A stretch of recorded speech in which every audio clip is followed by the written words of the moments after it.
خطبہ نمبر 191 آپ علیہ السلام کے خطبے کا ایک حصہ، جس میں حمد خدا، ثناء رسول صلی اللہ علیہ وآلہ وسلم اور زہد و تقوی کا ذکر کیا گیا ہے۔ بسم اللہ الرحمن الرحیم۔ حمد خدا، ساری تعریف اس اللہ کے لیے ہے جس کی حمد ہماگیر اور جس کا لشکر غالب ہے اور جس کی عظمت بلند و بالا ہے۔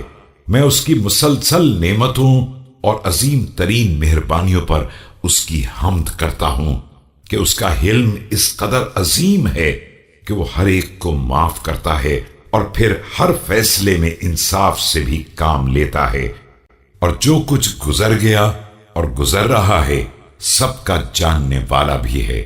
وہ مخلوقات کو صرف اپنے علم سے پیدا کرنے والا ہے اور اپنے حکم سے ایجاد کرنے والا ہے۔ نہ کسی کی اقتدا کی ہے اور نہ کسی سے تعلیم لی ہے، نہ کسی صانع حکیم کی مثال کی پیروی کی ہے اور نہ کسی غلطی کا شکار ہوا ہے اور نہ مشیروں کی موجودگی میں کام انجام دیا ہے۔ ثناء رسول خدا صلی اللہ علیہ وآلہ وسلم۔ اور میں گواہی دیتا ہوں کہ محمد صلی اللہ علیہ وآلہ وسلم اس کے بندے اور رسول ہیں۔ انہیں اس وقت بھیجا ہے جب لوگ گمراہیوں میں چکر کاٹ رہے تھے اور حیرانیوں میں غلطاں پیچاں تھے۔ ہلاکت کی مہاریں انہیں کھینچ رہی تھیں اور کدورت و زنگ کے تالے ان کے دلوں پر پڑے ہوئے تھے۔ زہد و تقوی اختیار کرنے کی وصیت۔ بندگان خدا، میں تمہیں تقوی الہی کی نصیحت کرتا ہوں کہ یہ تمہارے اوپر اللہ کا حق ہے اور اس سے تمہارا حق پروردگار پر پیدا ہوتا ہے۔ اس کے لیے اللہ سے مدد مانگو اور اس کے ذریعے اسی سے مدد طلب کرو کہ یہ تقوی آج دنیا میں سپر اور حفاظت کا ذریعہ اور کل جنت تک پہنچنے کا راستہ ہے۔ اس کا مسلک واضح اور اس کا راہ رو فائدہ حاصل کرنے والا ہے اور اس کا امانت دار حفاظت کرنے والا ہے۔ یہ تقوی اپنے کو ان پر بھی پیش کرتا رہا ہے جو گزر گئے اور ان پر بھی پیش کر رہا ہے جو باقی رہ گئے ہیں، کہ سب کو کل اس کی ضرورت پڑنے والی ہے جب پروردگار اپنی مخلوقات کو دوبارہ پلٹائے گا اور جو کچھ عطا کیا ہے اسے واپس لے لے گا، اور جن نعمتوں سے نوازا ہے ان کا سوال کرے گا۔ کس قدر کم ہیں وہ افراد جنہوں نے اس کو قبول کیا ہے اور اس کا واقعی حق ادا کیا ہے۔ یہ لوگ عدد میں بہت کم ہیں، لیکن پروردگار کی اس توصیف کے حقدار ہیں کہ میرے شکر گزار بندے بہت کم ہیں۔ اب اپنے کانوں کو اس کی طرف مصروف کرو اور سعی و کوشش سے اس کی پابندی کرو اور اسے گزرتی ہوئی کوتاہیوں کا بدل قرار دو اور ہر مخالف کے مقابلے میں موافق بناؤ۔ اس کے ذریعے اپنی نیند کو بیداری میں تبدیل کرو اور اپنے دن گزار دو۔ اسے اپنے دلوں کا شعار بناؤ اور اسی کے ذریعے اپنے گناہوں کو دھو ڈالو۔ اپنے امراض کا علاج کرو اور اپنی موت کی طرف سبقت کرو۔ ان سے عبرت حاصل کرو جنہوں نے اس کو ضائع کر دیا ہے، اور خبردار وہ تم سے عبرت نہ حاصل کرنے پائیں جنہوں نے اس کا راستہ اختیار کیا ہے۔ اس کی حفاظت کرو اور اس کے ذریعے سے اپنی حفاظت کرو۔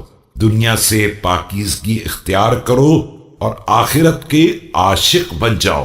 جسے تقوی بلند کر دے اسے پست مت بناؤ، اور جسے دنیا اونچا بنا دے اسے بلند مت سمجھو۔ اس دنیا کے چمکنے والے بادل پر نظر نہ کرو اور اس کے ترجمان کی بات مت سنو۔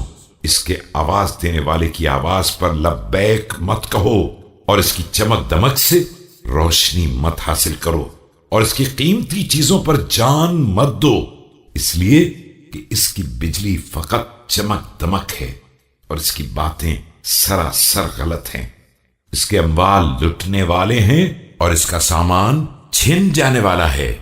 آگاہ ہو جاؤ کہ یہ دنیا جھلک دکھا کر منہ موڑنے والی چنڈال، منہ زور اڑیل، جھوٹی، خائن، ہٹ دھرم، ناشکری کرنے والی، سیدھی راہ سے منحرف اور منہ پھیرنے والی اور کجرو اور پیچ و تاب کھانے والی ہے۔ اس کا طریقہ انتقال ہے اور اس کا ہر قدم زلزلہ انگیز ہے۔ اس کی عزت بھی ذلت ہے اور اس کی واقعیت بھی مذاق ہے۔ اس کی بلندی پستی ہے اور یہ جنگ و جدل، حرب و ضرب، لوٹ مار، ہلاکت و تباہی کا گھر ہے۔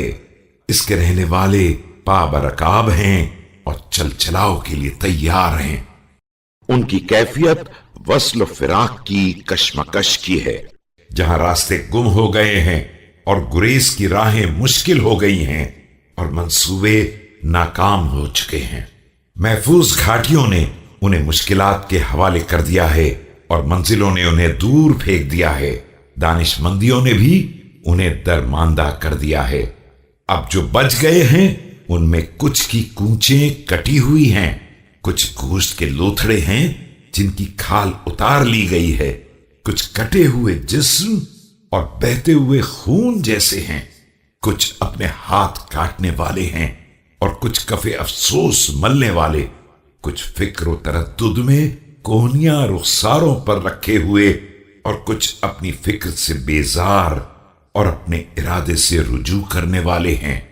ہیلوں نے منہ پھیر لیا ہے اور ہلاکت سامنے آ گئی ہے، مگر چھٹکارے کا وقت نکل چکا ہے۔